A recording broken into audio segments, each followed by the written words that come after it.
I'm in the process of making some fertilizer for the springtime. Right now it's winter, but I have to give a shout out to Brian P. because I went to a store and asked them if I could get their produce if they throw anything away. So what I'm going to do is take the tags, the stickers off of these fruits and apply them into my compost bin, which I've started. I have some shredded cardboard, but the thing about composting is don't overthink it.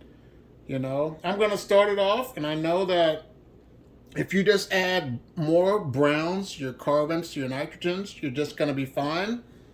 But what I'm going to do is go and open this up and take it outside.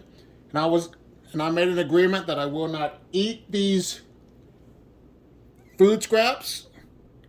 So that's one of the things. So I have to dispose of them to make my own rich organic compost. So let me prep this for the composting bin.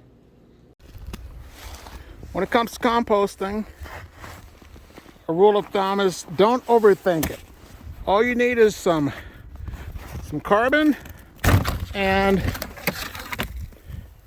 your nitrogen, and then you add some water for the moisture.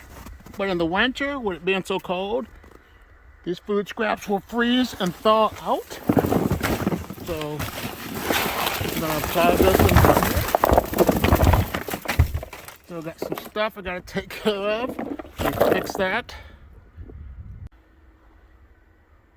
And that's all that you do. Just keep adding more browns to these grains and it will start to break down.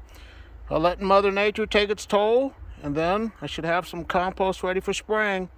Well, here are 2 videos to learn about worms and composting. So I also want to take time out to say thank you for watching, and you have a great day. Bye.